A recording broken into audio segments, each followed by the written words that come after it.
Bueno, señores, vamos a empezar con el caso del Jet Set, que ha copado los principales titulares esta semana. La atención del país ha estado puesta sobre esa audiencia de conocimiento de medida de coerción que se desarrolló durante todo el día del miércoles y ya tarde en la noche entonces salió la decisión de ese tribunal. Pero vamos a empezar por los hechos que planteó el Ministerio Público en esa solicitud de medida de coerción, porque la negligencia en este caso está más que probada.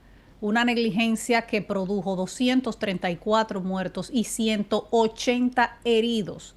Es el mayor desastre de este tipo que haya tenido la República Dominicana.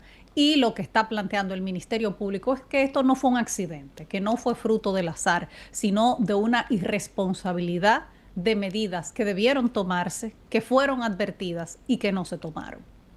Hay que decir que el tratamiento que se le dio al caso fue acertado desde el principio. Es decir, se formó una comisión de especialistas dominicanos y extranjeros que hizo un informe pericial que en temas judiciales los abogados saben buscarle un periquito a esto y otro a aquello y lo demás para allá, pero por encima de todo eso fue un informe pericial bien hecho. Deja clara la irresponsabilidad que generó esa tragedia. Sí, porque plantea como... Sí, digo, la irresponsabilidad extrema. Dime. Sí, porque lo que plantea ese informe de la comisión que hizo el estudio de ingeniería forense es que el motivo principal del desplome del Jet Set fue la sobrecarga. La sobrecarga que había en el techo, según ese informe, de equipos y también de finos que se habían ido colocando durante el tiempo para el tema de las filtraciones. Todo eso le agregó una carga importante a la estructura, además del tema de una columna que fue removida. Así que esa fue la conclusión del informe de los expertos. Entonces la Procuraduría presenta un expediente por homicidio involuntario. La gran mayoría de los abogados que están representando a las víctimas quería que fuera homicidio voluntario y así lo expresaron en esos 2 días que se estuvo conociendo la solicitud de medida de coerción, que querían que la calificación penal fuera por homicidio voluntario, pero el expediente que presentó el Ministerio Público fue por involuntario. Y en ese sentido dice que es porque el desastre fue producto de una irresponsabilidad culposa, pero que es imposible sustentar que se tratara de un plan para matar a las personas que estaban en ese lugar. Eso está clarísimo. Es decir, a mí me parece, uno meterse a opinar de cuestiones de leyes, pero luce un error de los abogados de los afectados, o muchos de ellos, que sometieron que querían que se sometiera por homicidio voluntario. Porque no se puede probar. Es imposible probar que fue voluntario lo que pasó. Que hubo la intención de matar.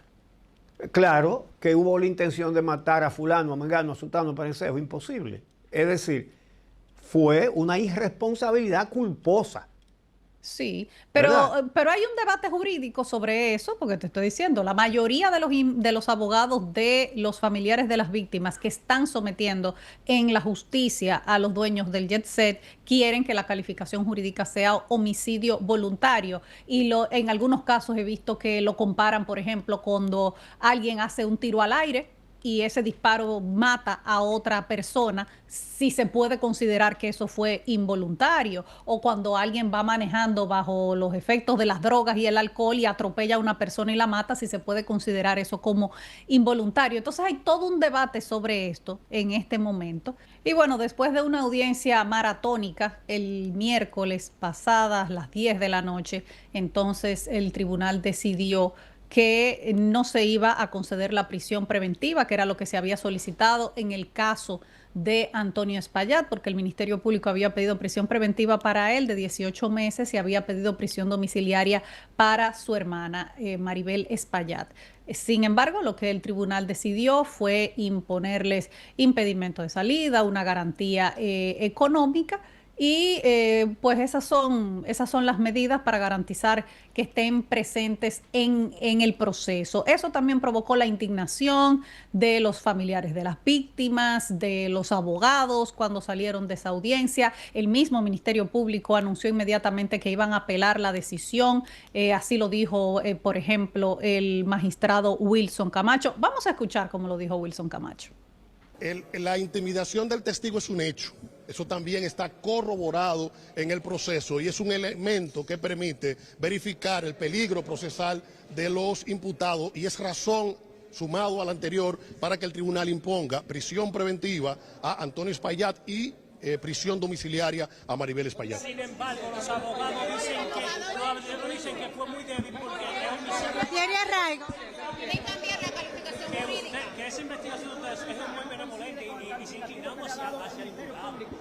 Miren, sobre la investigación y la calificación jurídica, las querellas que han depositado en el Ministerio Público tienen la misma calificación que ha aportado el Ministerio Público en su instancia. Con relación a la pregunta sobre los arraigos, pensemos que este caso, señores, dejó 235 personas fallecidas, más de 180 personas heridas y más de 130 niños huérfanos, niños que posiblemente antes del 8 de abril tenían su vida asegurada y ahora tienen un futuro incierto porque dos personas prefirieron poner sobre la vida y la seguridad de sus clientes sus intereses personales. Pero la reacción también de muchos de los abogados fue que obviamente si el Ministerio Público lo que había solicitado era que se impusiera medida de coerción por la calificación jurídica de homicidio involuntario, pues el tribunal no iba a ponerle 18 meses de prisión preventiva cuando la pena máxima por ese delito son 2 años. Entonces, bueno, ahí hay un enfrentamiento, digamos, entre Ministerio Público y abogados de los querellantes. Pero todo esto... Innecesario, innecesario e imprudente. Yo creo también que innecesario, porque realmente que a una persona la envíen o no a prisión preventiva no quiere decir que la hayan absuelto. Exacto. Es simplemente que no va a estar preso mientras se conoce el proceso, pero el proceso Exacto. se va a conocer, o sea, el juicio se va a conocer. Sí. Entonces, Así bueno, es. pero claro, hay indignación porque este es un caso que ha indignado mucho a la República Dominicana y ahora más después que salió ese informe pericial y ha traído también otro debate, que es el debate sobre la necesidad de la aprobación del Código Penal y penas que se ajusten a la magnitud del delito cometido. Y de eso vamos a hablar en el próximo bloque. Exactamente. Regresamos en un momento. Amigos, ustedes han escuchado mucho y leído mucho en los medios de comunicación el tema de la necesidad de aprobar un nuevo Código Penal. El Ministerio Público ha insistido mucho en eso. Ahora, los legisladores no están en eso. Las perlas de legisladores que tenemos. La procuradora llamó al Congreso otra vez esta semana a aprobar el nuevo Código Penal. Y estamos hablando de eso porque está muy directamente relacionado con el caso Jet-Set. Sí. Les explico. El código vigente fue aprobado en 1884, hace 141 años. Una multa de 100 pesos era una multa enorme cuando había salario de 26 pesos. ¿Entienden?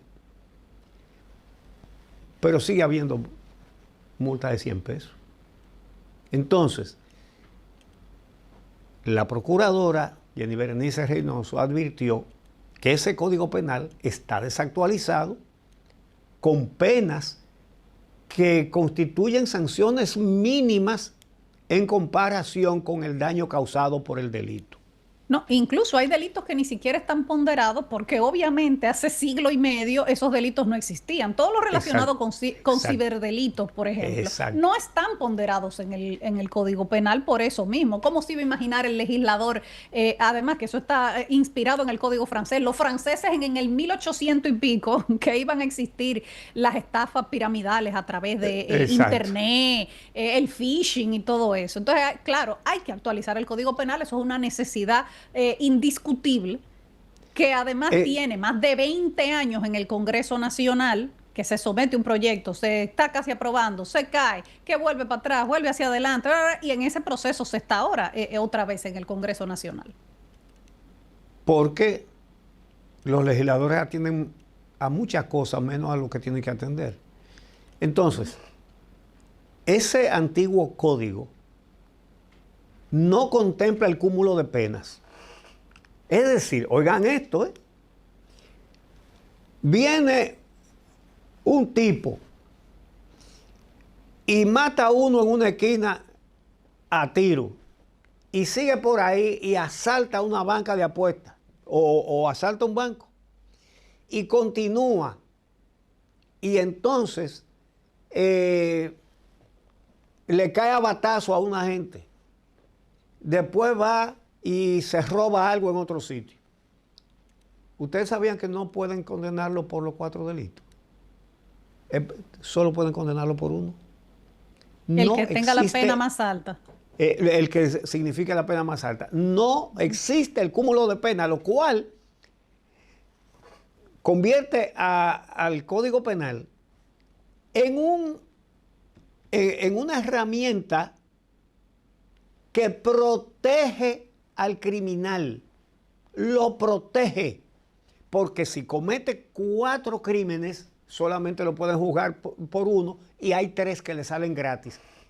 Eso es una cosa absurda completamente. Y claro, la gran mayoría de los países del mundo lo ha corregido eso hace mucho tiempo. Sí. Pero nosotros tenemos un código de 1880. Claro, la otra cosa es que la pena máxima que pondera nuestro código actual son 30 años. En las modificaciones que se han propuesto, eso se aumenta y se permite lo que tú estás mencionando hasta un tope, no como en Estados Unidos, que a una persona la pueden condenar a 250 años. Eso tampoco es lo que se está proponiendo en la República Dominicana, pero sí cúmulo de penas para elevar un poco más si se han cometido varios delitos. Como tú dices, si por ejemplo secuestran, violan y matan a una persona, que lo condenen por secuestro, violación y asesinato, no solamente por el asesinato. Entonces eso haría que las penas fueran mucho más severas en la República Dominicana. Son absurdos históricos que han estado ahí en el código que hay que resolverlos. Pero oye, sí. Lo que explicó la procuradora Reynoso. Dice ella, obviamente que una sola acción puede generar varios delitos. Sí, como lo que yo te acabo de explicar. Exacto, solo lo pueden someter por uno bajo una ley, la 2274, que fue aprobada el 20 de agosto de 1884. Entonces, ella dice que es irrazonable que se siga aplicando esa ley 141 años después, con todos los grandes cambios tecnológicos de un mundo globalizado. Mira, hay otro aspecto que se comentó muchísimo esta semana y que me gustaría decir algo, que es el aspecto sobre los acuerdos a los que han llegado ya familiares de víctimas con la familia Espaillat. Según el abogado Miguel Valerio, cuando se conoció la audiencia de medida de coerción, dijo que ya iban cerca de 40 acuerdos que se habían firmado con familiares y con afectados de la tragedia del Jet Set. Se fue muy comentado y se habló mucho del caso de Zulinka Pérez, de la hija de Ruby Pérez. Y bueno, ella fue muy criticada en estos días. Y lo que yo quería decir es que, señores, tenemos que tener cuidado de no poner en un paredón a los familiares de víctimas que lleguen a acuerdos. Porque no todo el mundo está obligado a ir a un juicio, ni tal vez está en las condiciones de asumirlo. ni físicamente, ni mentalmente, ni económicamente. Hay personas que puede que lo que quieran es cerrar ese capítulo ya y seguir hacia adelante. Sí. Y no podemos juzgarlos por eso. Son personas que tienen un dolor muy grande, que han vivido Así una es. tragedia muy grande para que encima tengan que sufrir el Exacto. cuestionamiento y el señalamiento de la sociedad. A los que están sometiendo en la justicia hay que apoyarlos. Son casi Claro. 70, oye, son casi 70 los procesos que están en la justicia de personas que se han querellado contra los hermanos Espaillat. Y hay ya un grupo importante también que ha firmado acuerdos. Y a todos, señores, hay que tenerles comprensión y hay que Claro. apoyarlos, porque son gente que lo que son es víctimas, son personas que son víctimas. Entonces, un poquito de empatía también. No se puede pasar por alto algo que está, un ingrediente que tiene el expediente. Y es que hace unos años el señor Espaillat buscó a un ingeniero estructuralista para que se resolvieran los problemas que había ahí. El ingeniero fue, vio, pero no lo hicieron. Simplemente no lo hicieron. Se hizo nada más un 10% de esa evaluación y no se sabe por qué no se completó. No se completó, no Exacto. se siguió. Pero a eso agrégale todo lo que venía sucediendo últimamente y las advertencias que hizo repetidas el joven Adames, Gregory Adames, Gregory. empleado, ¿verdad? Que decía, pero eso hay que resolverlo porque eso se va a caer. Él estaba ahí todos los días y estaba viendo. Señores, en el expediente hay videos donde aparece ese muchacho grabando un caño de agua que caía del techo en el medio del local. Un caño, pero un caño, no que caía un hilito de agua, no, un caño adentro. Y lo que buscaban era a un empleado de ahí, que evidentemente no tenía los estudios ni aparentemente los conocimientos para darle una solución correcta a eso. Échale un fino, y seguía cayendo agua. Pero el colmo es que las recogían en lonas que ponían más abajo del techo y más arriba del salón. De los plafones. Apagando Entre el techo y los plafones. Porque dicen que los plafones, pero los plafones eran porque se mojaban. Pero le ponían una lona. Es decir, caía muchísima agua ahí. Sí. Y mira, entonces, sí. óigame, por Dios, usted mete ahí cientos de personas en cada fiesta. ¿Y cómo es posible? Pero es que es una cosa impensable. Es impensable. Pero Entonces, todavía con todo lo que sucedió el sábado, que cayó muchísima agua adentro, el joven ese Adames le dice, eso hay que suspenderlo, mire lo que está pasando. No se va a suspender. Es decir, una cosa avisada, que venía dando evidencia desde hacía muchísimo tiempo. Y mientras se cobraba por las entradas, suma que dejaban millones de pesos en cada fiesta, ¿no? Entonces, pero no había para resolver eso. Por Dios.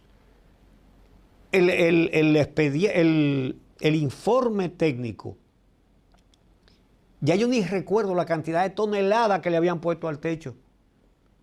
¿Tú sabes lo que es un tinaco lleno de agua? ¿Y cómo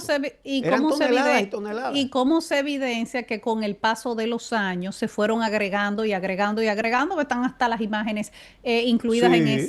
en esa solicitud de medida de coerción del Ministerio Público. La gente tiene que saber que esta no es la acusación todavía. Esto fue solo la solicitud de medida de coerción. Exacto. Y que luego se pueden agregar otros elementos e incluso se pueden agregar otros cargos penales, otras calificaciones, incluso podría cambiar el Ministerio Público la calificación más adelante, pero lo importante es que aunque las leyes sean flojas, y es verdad que son flojas y hay que modificarlas y hay que cambiarlas y hay que aprobar el Código Penal, aunque todo eso es cierto, en este caso, porque ya si se aprueba el código no le aplica este caso, ya este caso No, empezó. claro. Claro. Entonces hay que trabajar con las leyes que tenemos y con las que tenemos hay que procurar que se haga justicia. Vamos a hacer la Así pausa y cuando regresemos vamos entonces a hablar sobre el conflicto que tiene al mundo en vilo, Israel, Irán, Estados Unidos, la posible intervención de la mayor potencia del mundo en ese conflicto en el Medio Oriente y sus consecuencias. Ya regresamos. Esta misma semana. Estamos de regreso en esta misma semana y esta misma semana, señores, se ha agravado la tensión en el Medio Oriente después de que Israel hizo un ataque en Irán, donde mató a varios de los líderes militares más importantes del régimen, así como también a científicos nucleares, y a partir de ese momento entonces empezaron bombardeos mutuos, tanto de Irán hacia Israel como de Israel hacia Irán, provocando una cantidad de víctimas que hay que decir indeterminada, porque ninguno de los dos países es completamente abierto a informar sobre lo que está sucediendo en sus países. Se sabe que en Irán son cientos, pero la cifra exacta no se tiene cuál es, real, la cifra real, y que en el caso de Israel pues son decenas de personas las que han fallecido también por los misiles iraníes. Y en todo esto, un elemento que se agrega, que es Estados Unidos. Esta semana, el presidente Donald Trump dijo que él se va a tomar 2 semanas para decidir si interviene o no en el conflicto. Y yo creo que lo mejor es ver esto en orden cronológico. Netanyahu quería que Estados Unidos se uniera a esa campaña contra Irán porque Israel no tiene las bombas para poder destruir las instalaciones subterráneas nucleares de Irán. Para eso se necesitan unas bombas muy específicas que le llaman bombas búnker, y unos aviones además muy específicos para transportarlas y lanzarlas, que Israel no las tiene, pero Estados Unidos sí. Entonces Israel quiere que Estados Unidos bombardee esas instalaciones nucleares en Irán. Estados Unidos había estado renuente y desde hacía meses estaba en un proceso de negociación con los iraníes y los israelitas, tratando de aguantar un poco el freno y lograr que hubiera una desescalada y un compromiso de no proliferación de armas nucleares en Irán. Pero fueron pasando las semanas y Netanyahu parece que se desesperó. Y unilateralmente Israel decidió llevar a cabo un ataque que fue impresionante realmente, porque atacaron una de las bases militares de Irán y allí entonces lograron asesinar a varios de los líderes militares más importantes del régimen que estaban reunidos y además... ¿Y científicos? Y además a científicos de los que están trabajando en el tema de desarrollo nuclear en ese país. Y entonces ese ataque fue visto como un triunfo militar de Israel.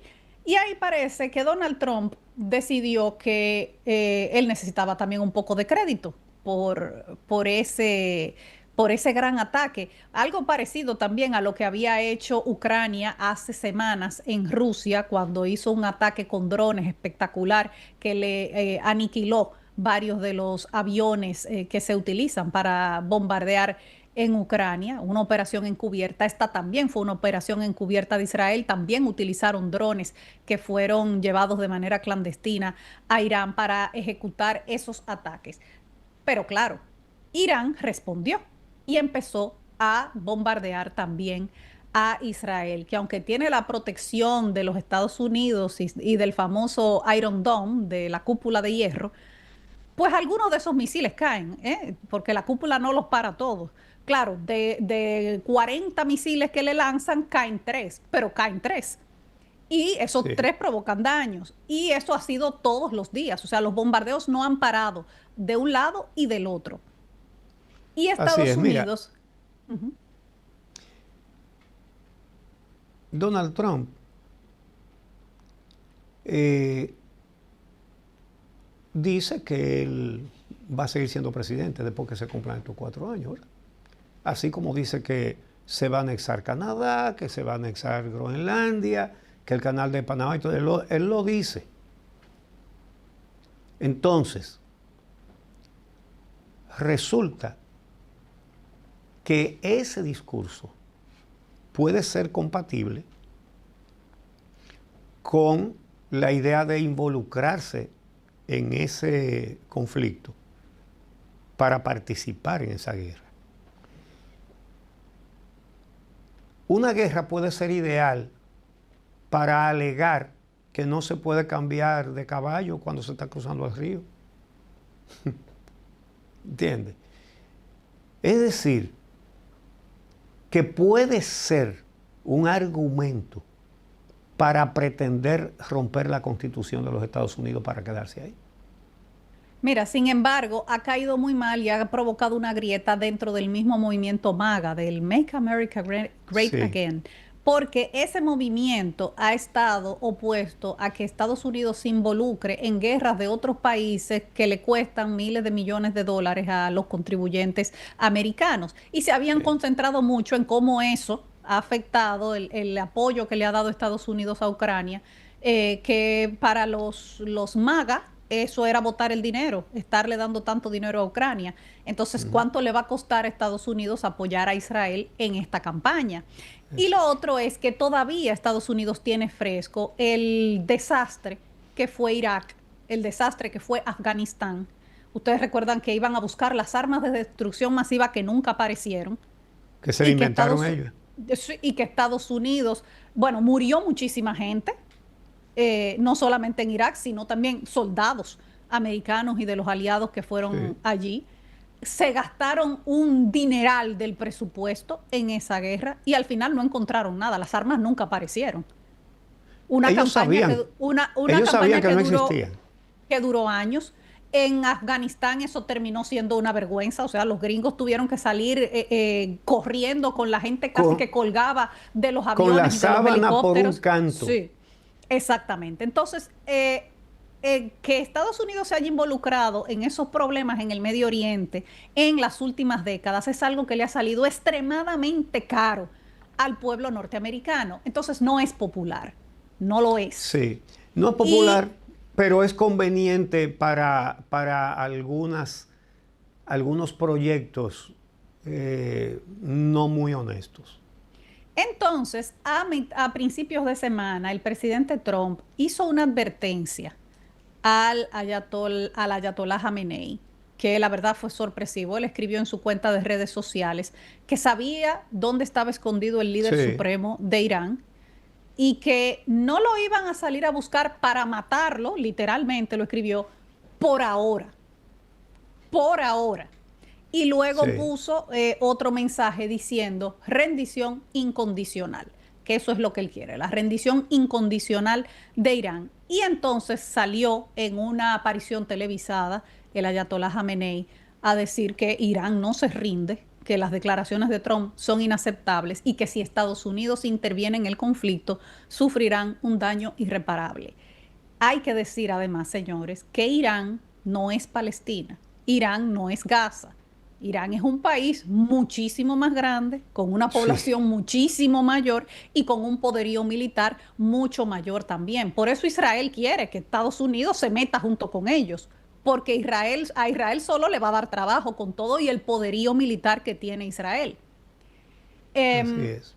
Entonces, ahora, bueno, hay todo también un conflicto interno dentro de Irán, porque es un régimen autoritario el que hay en Irán, pero el presidente ha sido ambiguo en si lo van a hacer o no lo van a hacer, si van a bombardear o no van a bombardear las instalaciones nucleares en esa zona. Y todo esto está arrastrando al mundo otra vez a otra guerra más. El presidente Trump, que había dicho que cuando él es presidente no ocurren guerras, eso no pasa, que si él hubiera sido presidente, la de Ucrania no hubiera ocurrido, la de Gaza no hubiera ocurrido. Bueno, pues tiene 6 meses en el cargo y ya le está explotando otra en el Medio Oriente. Además, él pensando si se une o no a esa guerra. Pero hay un efecto inmediato para el mundo entero, que es el tema de los precios del petróleo. Y por eso es que es tan importante, aunque uno vea eso, que eso es lejísimo, que eso está por allá, que eso no nos afecta, afecta al mundo completo. Claro Y que ustedes sí. saben que cuando estalló la guerra de Ucrania, empezó un proceso inflacionario en el mundo entero que nos trajo una crisis, que ahora es que estamos empezando a salir de esa crisis. Esa es la Si realidad. estalla otra guerra ahora en la que se involucra Estados Unidos, eso va a afectar los precios del petróleo. Y cuando la gasolina sube, sube todo. Entonces, Sí. claro, el mundo está en vilo en este momento, esperando cuál será la decisión del presidente Trump. Que él haya dicho que se va a esperar 2 semanas, ya también lo están relajando mucho con eso, porque él ha dicho lo de las 2 semanas, él lo dice siempre que no quiere dar una respuesta inmediata. Pero la verdad es que si Estados Unidos decide unirse a Israel, que es lo que quiere Netanyahu, en esa campaña, nos esperan días difíciles. Bueno, yo reitero, si esa guerra puede servirle de muleta a Trump para intentar por primera vez romper la Constitución de los Estados Unidos y quedarse más tiempo como presidente, si esa guerra ayuda a eso, esa guerra va. Me parece a mí. Vamos a hacer una pausa y regresamos con la Cámara de Cuentas, que publicó la lista de 36 diputados que todavía no depositan su declaración jurada de patrimonio. Y además los escándalos a propósito de los diputados que son dueños de bancas de apuestas y lo que se cuece con eso. Regresamos. Esta misma semana. Bueno, amigos, la Cámara de Cuentas publicó la lista de 36 diputados que todavía no depositan su declaración jurada de patrimonio 9 meses después de tomar posesión. Tenían que haberla presentado entre el 16 de agosto y el 16 de septiembre. Y no lo hicieron, ni lo van a hacer, porque, ¿verdad? Se han pasado ya tanto tiempo, pues no la van a hacer. Es decir, lo que hacen las leyes son los primeros que las violan. Hacen leyes para nosotros, pero las que le atañen a ellos no las cumplen. Pero sobre todo en ese tema. ¿Por qué hay 36 diputados que no quieren decir qué es lo que tienen si la ley los obliga? Y se la saltan o se la pasan por cualquier sitio, ¿verdad? Bueno, la intención no puede ser buena, ¿verdad? Ahora, al mismo tiempo, para un cuestionamiento más, resulta que en estos días han surgido muchísimas denuncias entre los riferos, entre los dueños de bancas de apuestas, porque entre ellos hay intereses encontrados también. Y ahora hay una cantidad de banqueros y una asociación denunciando que los banqueros que son diputados, que son muchísimos, están actuando contra los intereses de los otros banqueros que no son diputados. Y han hablado públicamente y han emitido comunicados y todo eso y han dado declaraciones. Entonces, lo más importante en esto es que quienes hacen las leyes para que los ciudadanos las cumplamos son los primeros que las violan abiertamente. Es decir, no, lo que nos están diciendo es que las leyes valen lo mismo que un coconete. Entonces, los diputados en rebeldía frente a la ley son 21 del PRM, 6 de la Fuerza del Pueblo, 5 del PLD, y entonces hay varios partiditos chiquitos que los líderes, entre comillas muy grandes, le dan su apoyo, su medio por ciento de votos, o lo que tengan, aunque sean 4 votos, a cambio de una candidatura a diputado de el dueño de ese partidito, ¿verdad? Para ser diputado.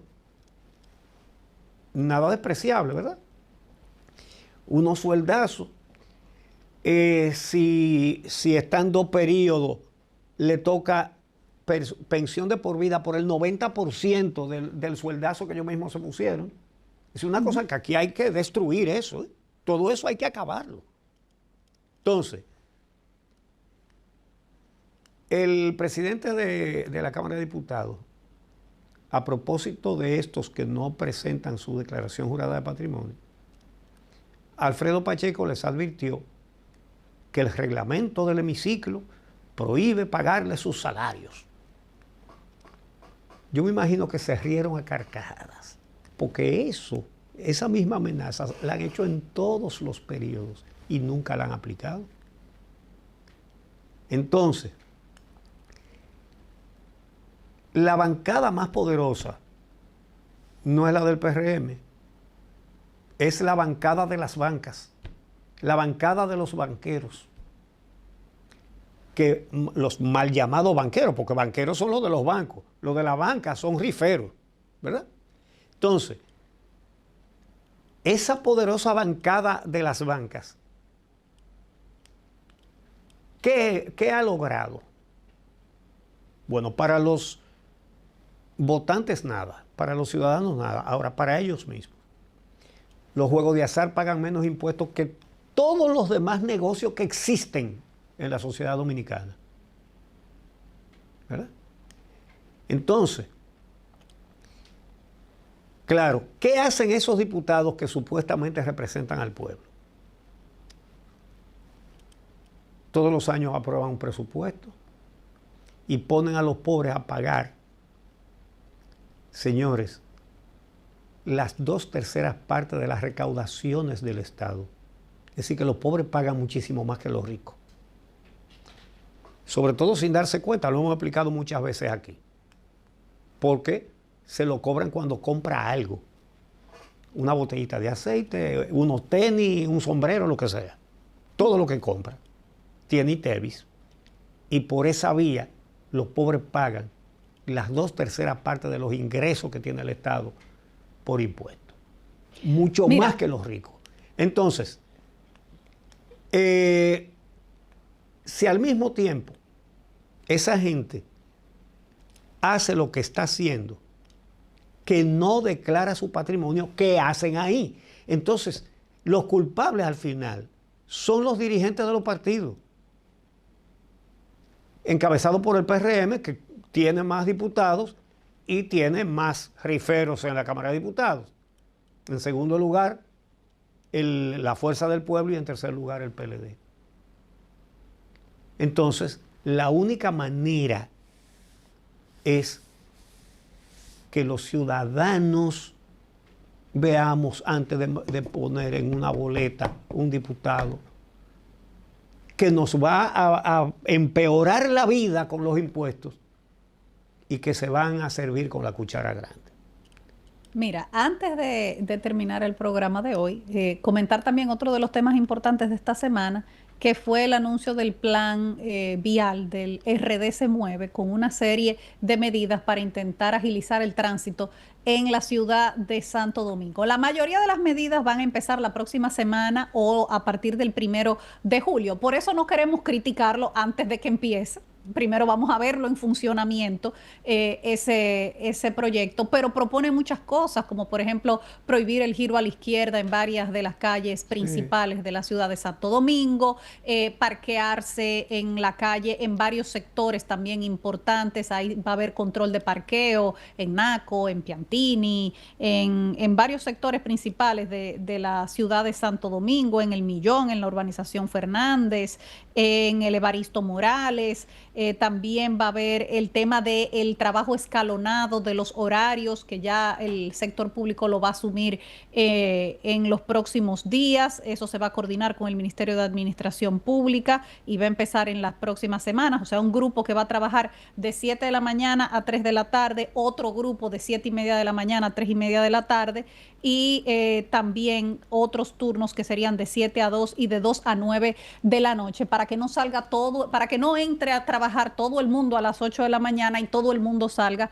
a las 5 de la tarde, y así se descongestione un poco más el tránsito. También tránsito dirigido en algunos puntos neurálgicos de la capital. Ustedes saben, esos conitos que ponen para que nadie se pueda pasar a carriles o a otros lugares, para aumentar el flujo. Por ejemplo, si en determinado horario el flujo es más fuerte de sur a norte o de este a oeste, pues habilitar más carriles hacia esa dirección que hacia la contraria. Bueno, una serie de medidas que se van a poner en funcionamiento a partir de esta próxima semana y de la siguiente. Y vamos a ver si con eso se agiliza un poco el tránsito en la ciudad de Santo Domingo, que la verdad es un verdadero pandemonio. Bien, amigos, nos vamos. Gracias por recibirnos cada semana y seguiremos trabajando para entregarles la semana que viene otro programa con todos los temas interesantes de la sociedad dominicana y algo del mundo también. Así es, los esperamos el sábado a las 7 de la noche en Telesistema 11 y en el canal de YouTube de Uchi Lora. Ahí estamos todos los días.